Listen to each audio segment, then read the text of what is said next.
Tout le monde prépare du lomo comme ça après avoir vu cette idée géniale. Pour commencer, je vais couper 1 kilo de porc en deux et l'ouvrir comme ça.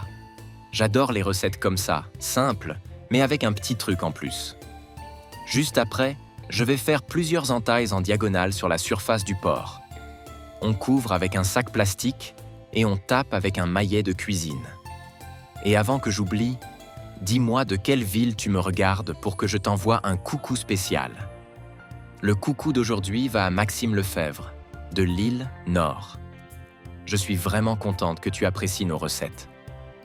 Ensuite, on va faire des entailles dans cette partie du porc pour former des lanières. Maintenant, on assaisonne avec une cuillère à café de sel.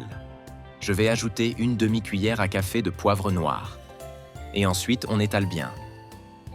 Puis, dans un bol, je vais ajouter un oignon haché et un demi-poivron rouge coupé en petits dés. Et ensuite, je mélange bien.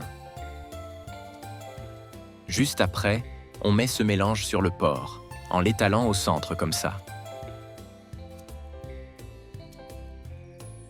Maintenant, je vais ajouter du jambon à goût, coupé en petits dés, et on étale bien.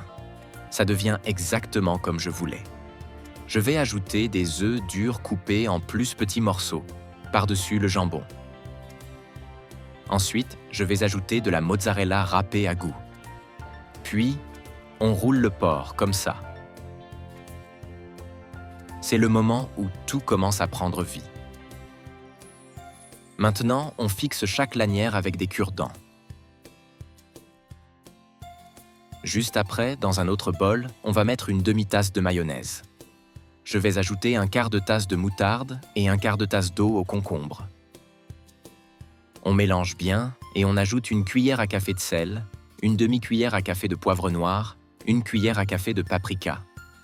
Et je mélange encore jusqu'à obtenir une texture homogène. Juste après, on place le porc dans ce plat.